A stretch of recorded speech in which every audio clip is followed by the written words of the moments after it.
En este soneto, lo que se evidencia en una primera lectura es la presencia del yo lírico explícito y del destinatario también. Ambos están explícitos. Existe, por lo tanto, una instancia dialógica donde el sujeto poético determina la existencia de un destinatario. El soneto es de temática amorosa, como podemos ver. También podemos observar que existe un campo semántico en torno a la escritura, el tema de escribir, y también en primer plano, ya desde la primera línea, aparece la palabra alma. Escribir, digamos, y alma. Estas dos palabras son dos palabras fundamentales porque son las que articulan el sentido de todo el texto. El deseo del sujeto, que está relacionado obviamente con la amada, es un deseo de escritura, de escribir a la amada. Es decir, la amada se construye en el texto poético. La amada es una construcción poética. En este sentido, podemos observar la reiteración de la palabra alma. Podemos ver cómo este término le da al texto otra impronta, una impronta de tipo más sutil, donde lo corpóreo de la relación parece desaparecer. Indudablemente, la relación entre sujeto y destinatario atraviesa una zona idealizada a través de una relación de escritura y una relación, digamos, a través del alma. Escrito está en mi alma vuestro gesto, y cuanto yo escribir de vos deseo. Vos sola lo escribisteis, yo lo leo, tan solo que aún de vos me guardo en esto. En esto estoy y estaré siempre puesto, que aunque no cabe en mí cuanto en vos veo, de tanto bien lo que no entiendo creo, tomando ya la fe por presupuesto. Yo no nací sino para quereros, mi alma os ha cortado a su medida, por hábito del alma misma os quiero. Cuanto tengo confieso yo de veros, por vos nací, por vos tengo la vida, por vos he de morir, y por vos muero. Esta relación intensa, que está basada en el nacer, vivir y morir por el destinatario, es una relación indudablemente bastante idealizada en el sentido de que no hay referencias corpóreas de un destinatario. Por lo tanto, existe una interesante amplitud para poder interpretar este soneto. Podemos pensar como destinatario a una amada, por supuesto, como también podemos pensar a la poesía o a la literatura como amada. En este caso, el tema que parece estar de modo bastante reiterado es el de la escritura. Escrito, escribir, escribiste, que está sobre todo en el primer cuarteto. Después el tono, fíjense, va adoptando otro cariz. En esto estoy y estaré siempre puesto en lo de escribir, en la tarea de escribir, que aunque no cabe en mí cuanto en vos veo, de tanto bien lo que no entiendo creo, tomando ya la fe por presupuesto. En los tercetos, que los tercetos son los que cierran y concluyen el soneto, aparece todo este tema del nacimiento, de la vida, del hábito del alma, que es querer, y todo cuanto tiene parece ser rédito del propio destinatario. Indudablemente sospechamos un destinatario femenino. ¿Por qué? Porque dice, vos sola lo escribiste. En estas marcas es donde uno puede ir reconstruyendo la figura de un destinatario. Las marcas indudablemente están puestas en el lenguaje. Puedo ver si hay marcas de género. Esto me permite determinar si existe un destinatario, en este caso femenino, que puede ser para algunos interpretado como una amada, para otros puede ser la misma poesía. Esto está en cierto sentido abierto a la interpretación. Cuando analizamos el soneto, entonces observamos de qué modo se construye este sujeto, que indudablemente es un sujeto que está construyendo en la escritura a su propio destinatario. Y de alguna manera eso es lo que está diciendo. Fíjense, y cuanto yo escribir de vos deseo, vos sola lo escribiste, yo lo leo.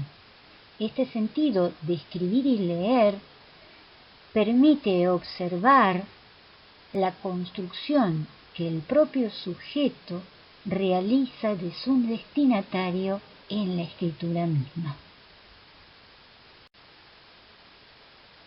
El soneto 13 es un soneto muy icónico de Garcilaso de la Vega porque en primera instancia es un soneto que permite observar la reescritura del mito y por esa razón conlleva una de las características fundamentales del Renacimiento, que es el retorno a los grecolatinos, digamos a los escritores grecolatinos, y en este caso a las Metamorfosis de Ovidio. Por este sentido, este poema es icónico, es un poema emblemático, un soneto que posee muchas de las características que nos permiten señalar a esta escritura dentro de la renacentista. Por otra parte, otra de las características fundamentales de este soneto es la actitud que posee el sujeto. En el soneto anterior habíamos observado que el sujeto estaba muy presente, de alguna manera presente en casi todos las estrofas del soneto. En este caso, el sujeto va a estar solo presente por el verbo vi en el primer cuarteto y luego se corre de la escena. Cuando hablábamos de la construcción del sujeto, decíamos que podemos observar cómo se determina este sujeto a partir del verbo en primera persona, ¿verdad? Aquí el sujeto es un sujeto observador, eso es evidente. Por lo tanto, es un sujeto que está corrido de la escena, está observando lo que sucede. Esta es una de las características más interesantes de este soneto, además de pensar de que es la reescritura de un fragmento de las Metamorfosis de Ovidio. Es decir, que este sujeto ha tomado una posición periférica, es solo un observador que relata lo que está viendo. ¿Y qué es lo que está viendo este observador sujeto? Indudablemente está viendo el momento específico de la metamorfosis de Dafne.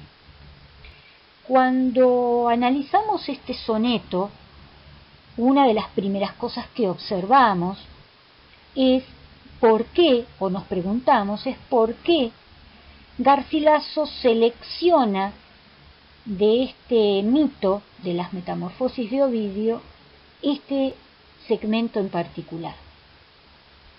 La respuesta que nos damos a esta pregunta es que justamente selecciona este fragmento porque es el momento crucial y más dramático del mito, que es cuando Dafne se transforma en laurel. Este es un momento, digamos, determinante en el mito y por eso selecciona este momento. A Dafne ya los brazos le crecían y en luengos ramos vueltos se mostraban. En verdes hojas vi que se tornaban los cabellos que el oro escurecían. De áspera corteza se cubrían los tiernos miembros que aún bullendo estaban.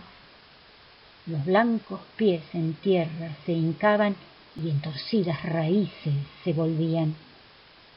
Aquel que fue la causa de tal daño, a fuerza de llorar, crecer hacía este árbol que con lágrimas regaba.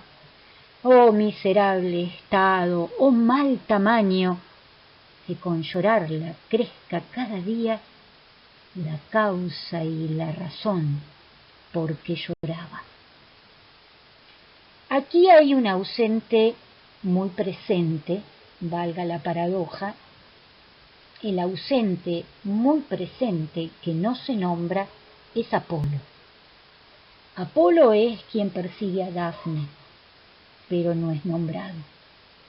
Esta es una actitud deliberada de Garcilaso, no nombrar a Apolo.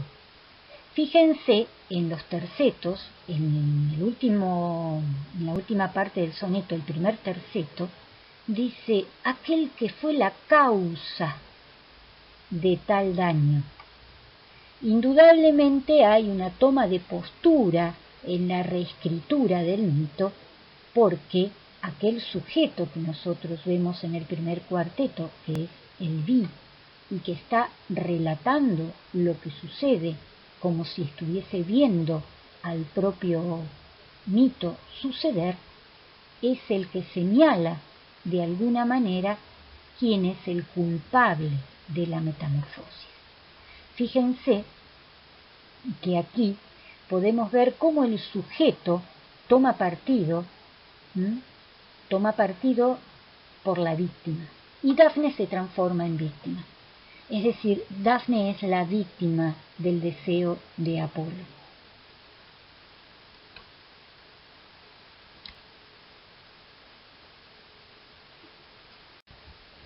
Una de las primeras palabras que observamos al leer este soneto es la palabra deseo. Esta palabra abre un campo semántico a partir de la enumeración de adjetivos que ustedes ven a continuación: loco, imposible, vano, temeroso, peligroso. Aquí se abre un campo semántico que indudablemente está planteando un eje de conflicto. Cuando hablábamos de la materia del enunciado, yo les decía que prácticamente en todos los poemas existe un conflicto, porque el conflicto es el motor que mueve a la escritura. Ese conflicto puede ser intenso, menos intenso, muy intenso, depende del texto, pero el conflicto es el que motiva la escritura. También en la clase anterior hablábamos de las influencias filosóficas de Garcilaso, y entre ellas hablábamos del estoicismo. El estoicismo es una corriente filosófica que procura, a través de la voluntad y de la razón, guiar, contener, dominar los sentimientos y las pasiones. Este soneto está dentro de esa línea. Existe un conflicto que es la existencia de un deseo y por otra parte la necesidad de refrenarlo. ¿Sí? Aquí tenemos entonces la construcción de este conflicto. En el centro del soneto aparece una palabra que es la que vertebra de alguna manera el conflicto, y es la palabra confusión. Fíjense que está en el centro mismo del soneto. Estructuralmente está en el centro y de alguna manera es la que se conforma como eje significativo del soneto. El soneto se cierra con una extensa interrogación retórica y como tal esa interrogación no espera ninguna respuesta. Y aquí aparece en los tercetos, en el primer terceto, la alusión, que es una figura retórica, a un personaje mítico que es Ícaro.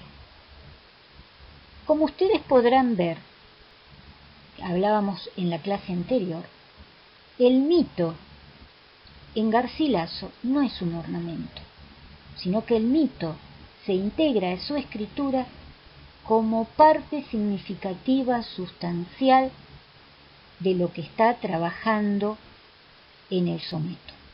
Esto es materia del enunciado, ¿sí? Fíjense ustedes que este soneto es un soneto muy particular para analizar la construcción del sujeto. No del destinatario, porque el destinatario está ausente, pero sí hay un sujeto que se está construyendo. Cuando hablamos de sujeto, siempre hablamos de sujeto de yo lírico, no hablamos de Garcilaso de la Vega. Eso es un error. El sujeto poético es una construcción ficcional dentro del propio texto. No tiene que ver con el sujeto biográfico. Cuando hablamos de sujeto lírico, hablamos de una construcción poética. Y en este caso, ustedes podrán observar que este soneto es especial para trabajar la construcción del sujeto. Un sujeto que está viviendo un pleno conflicto de refrenar un deseo. Por una parte existe, y el deseo es temeroso, es peligroso de alguna manera. Fíjense cómo se va a referir al deseo, ¿no? O a de ser de un mal tan peligroso. Esta cuestión de tener que refrenar el deseo, y también la alusión a Ícaro, tiene que ver con el modo que el sujeto se construye a sí mismo dentro del mundo que a su vez ha creado. Este mundo que ha creado es la materia del enunciado y está claramente expresada en la última parte del soneto con las referencias al mito, con las referencias también a lo que es la pasión y el deseo.